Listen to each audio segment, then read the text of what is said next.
A transmissão do texto bíblico pode ser rastreada com certa clareza a partir de fins do século II e início do século III até os tempos modernos, por meio dos grandes manuscritos.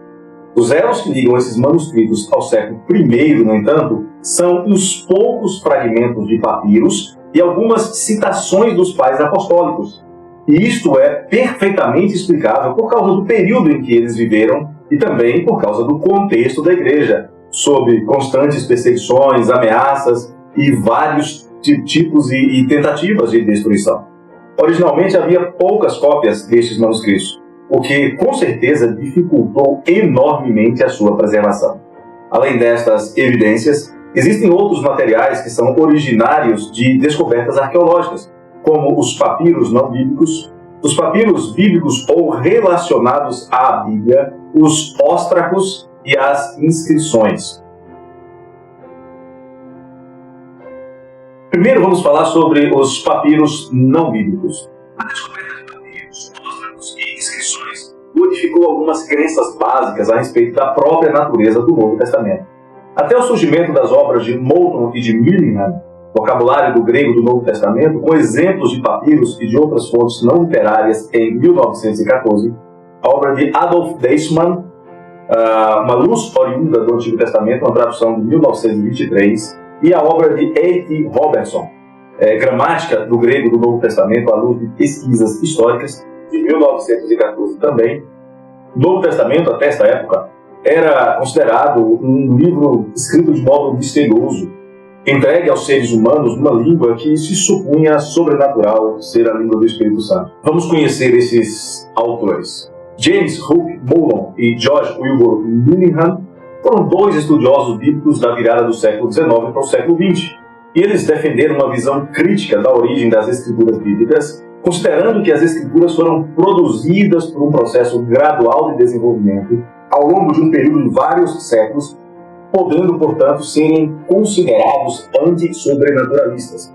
Eles consideravam o texto bíblico como inconsistente e contraditório, porque foram produzidos por diferentes pessoas, em diferentes épocas, com culturas e perspectivas diferentes, inclusive sofrendo influência de outras culturas e religiões.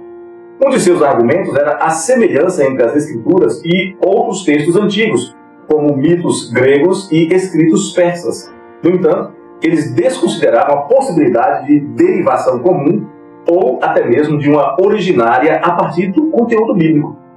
Mas as suas ideias influenciaram a teologia protestante no desenvolvimento do liberalismo teológico, que enfatiza a importância da razão e da crítica na interpretação da Bíblia. Em sua obra, o background histórico dos evangelhos, eles rejeitaram a visão tradicional da inspiração, de que a Bíblia foi escrita por autores inspirados por Deus, sendo preservada de erros, propondo que a Bíblia seja um produto da história e da cultura dos seres humanos. Eles não negavam a inspiração do Espírito Santo como guia na escrita da verdade sobre Deus. Veja bem, a verdade sobre Deus e sua relação com o mundo. A obra desses homens inspirados, segundo eles, é uma verdade sobre Deus e não a verdade de Deus.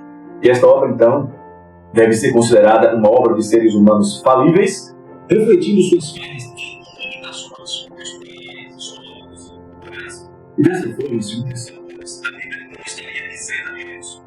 Os teólogos evangélicos adotaram essa visão na busca por conciliar a inspiração bíblica com a crítica histórica. Segundo Moulton e Millingham, há uma série de inconsistências e contradições no texto bíblico, como o relato da criação de Gênesis 1, que é diferente do relato de Gênesis 2. O problema é que Moulton e Millingham não levam em conta que o relato de Gênesis 2 é um desenvolvimento detalhado do capítulo anterior. Eles também afirmam haver discrepâncias sobre o relato da vida de Jesus nos evangelhos, desconsiderando que os evangelhos não são relatos biográficos como estão constituídos, mas são testemunhando sobre seu próprio ponto de vista, para públicos diferentes e atendendo a necessidades diferentes sobre a vida e o ministério de Jesus.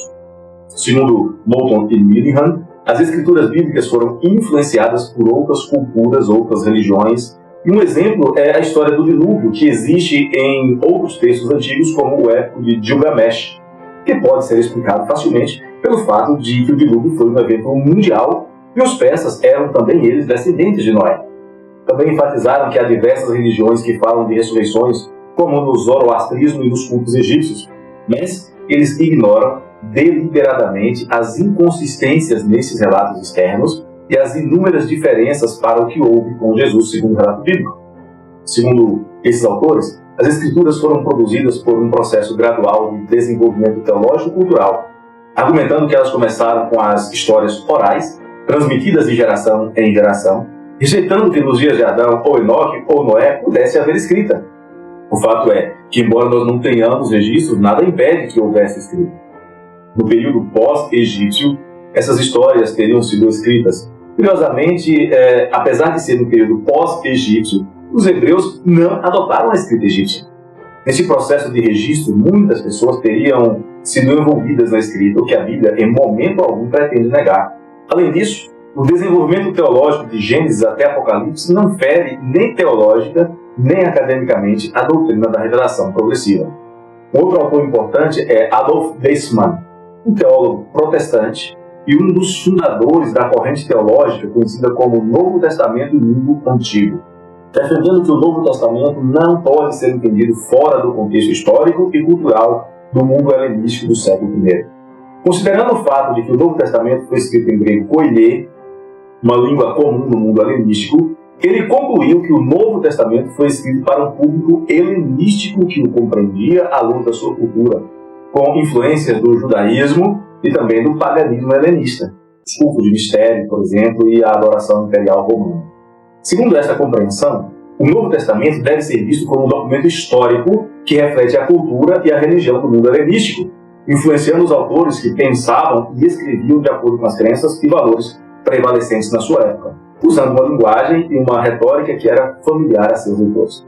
Além disso, Weissmann aceitava a ideia de escrita cumulativa, diversos autores escrevendo, compilando, juntando e reescrevendo os textos ao longo dos séculos, em oposição à ideia da revelação progressiva, as Escrituras como palavra de Deus, transmitida diretamente aos apóstolos e profetas, com um aumento da quantidade, da profundidade do conteúdo revelado. Segundo Weissmann, ele argumenta que a Bíblia menciona costumes e práticas que eram comuns nas diferentes épocas em que foram escritas, o que não seria problema algum, visto que a revelação foi dada para que os homens a entendessem dentro de seu próprio contexto e a aplicassem às circunstâncias da sua própria vida. Os autores bíblicos, segundo Weissmann, utilizavam-se de linguagem retórica familiar aos leitores da época, com imagens, símiles, metáforas, recursos estilísticos como diatribe, silogismo, paralelismos e outros comuns à comunidade judaica e helenística, o que seria claro de se esperar, uma vez que os leitores devem interpretar um texto dentro dos estilos literários de uso corrente em seu próprio tempo.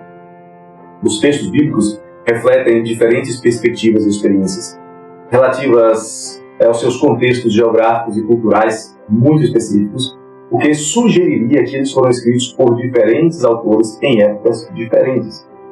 Isso é um fato que as Escrituras não pretendem negar, pois somente tendo sido escritas na saída do Egito, Weissmann diz que os textos bíblicos refletem diferentes perspectivas e experiências relativamente aos contextos geográficos e culturais muito específicos. Isto é um fato que as Escrituras não pretendem negar, pois somente tendo sido escritos na saída do Egito, os livros de Moisés sustentariam a sua autoria mosaica, bem como os livros dos profetas exílicos e pós-exílicos precisam refletir essa realidade cultural e autoral, ainda que se refiram a eventos futuros. Não seria de se esperar, por exemplo, que um decreto persa ou medo fosse escrito em egípcio ou ugarítico, por exemplo. Infelizmente, a visão de Moulton e Millingham e de Weissmann, apesar de duramente criticadas por serem céticas, anti-sobrenaturalistas e se oporem à doutrina da inspiração plenária das Escrituras, continua a ser influente no estudo da Bíblia, lamentavelmente moldando a forma como muitos estudiosos bíblicos hoje entendem as origens das Escrituras com um viés anti-sobrenaturalista e, lamentavelmente, evolucionista. Um terceiro autor, A.T. Robertson, foi um teólogo presbiteriano, professor de teologia no Seminário Teológico Batista do Sul, nos Estados Unidos, e é considerado um dos principais estudiosos do Antigo Testamento do século XX. Ele defendeu uma abordagem histórico-gramatical do Novo Testamento, enfatizando o uso da língua grega do Novo Testamento para entender o seu significado, porque ele entendia que, além de ser revelação de Deus, era também um documento histórico que serve de referencial para os estudos do Novo Testamento na atualidade. Ele era um conservador bíblico e acreditava que a Bíblia era a palavra de Deus inspirada pelo Espírito Santo. No entanto, Robertson também acreditava que a Bíblia foi produzida por um processo humano e que os autores bíblicos foram influenciados por sua cultura e pelo seu contexto histórico.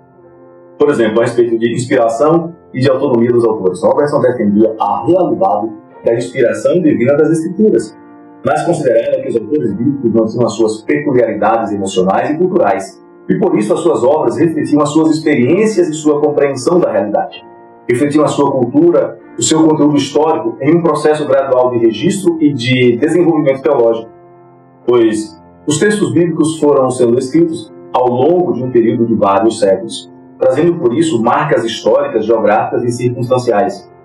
Autores, por exemplo, no período do Êxodo, deveriam falar do ambiente egípcio, assim como os autores do período dos juízes, da anarquia que reinava entre os hebreus, ou então do período dos reis, tratarem da conduta dos reis e da atuação dos profetas. Autores do período exílico e pós-exílico também falariam de um contexto apropriado, e assim sucessivamente. A visão de Robertson é a aplicação das normas e métodos da crítica textual sem desconsiderar a revelação plenária das Escrituras, reconhecendo ao mesmo tempo a inspiração divina e a importância do processo humano na sua produção, tendo como resultado final a palavra de Deus, autoritativa, registrada por homens e isenta de erros. Esses estudos críticos não deixariam de produzir diversos impactos. A Igreja, por exemplo, abandonou a ideia de uma origem hiperespiritual das Escrituras, que era fruto do misticismo que dominou a Igreja na Alta Idade Média e que se perpetuou, apesar do Renascimento, por boa parte da Baixa Idade Média. As obras desses homens, combinadas com os esforços de outros, demonstraram indisputavelmente que o Novo Testamento era um exemplo lúcido de linguagem coloquial do século I, o grego koiné. Descobriram que o Novo Testamento não havia sido escrito numa linguagem perfeita ou angélica, como alguns pais latinos da Igreja haviam presumido, mas que em seu vocabulário, sintaxe e estilo, o Novo Testamento realmente é um registro do grego falado comumente no século I. Além disso, descobriram entre os papiros não bíblicos o pano de fundo que constituía os antecedentes religiosos e culturais do século I. Examinando as semelhanças culturais entre esses papiros e o Novo Testamento, verificaram que também havia umas seitas concorrentes ou religiões que também faziam trabalho missionário. O mundo antigo tornou-se então um livro aberto e refletia os mesmos padrões de vida e de interesses mostrados na Bíblia. A fraseologia do Novo Testamento era semelhante à do ambiente em que ele se inseria. Aliás, a linguagem da religião popular, da lei e da adoração ao imperador era semelhante à do Novo Testamento.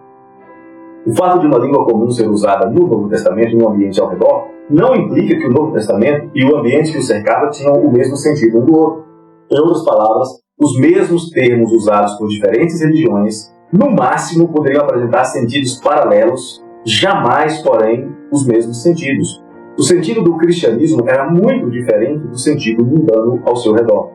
No entanto, algumas conclusões são inevitáveis, como mostram os papiros não bíblicos. Dentre essas conclusões, salienta-se o fato de que o Novo Testamento não foi escrito numa, por assim dizer, língua do Espírito Santo.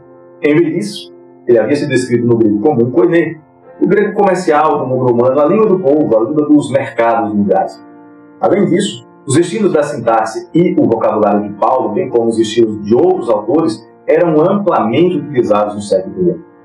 Esses fatos nos levam a crer que, se o grego do Novo Testamento era a língua comum do século I, segue-se que o Novo Testamento deve ter sido escrito e lido no século I. O próximo vídeo que será colocado à sua disposição vai falar do testemunho dos antigos escritos apócrifos.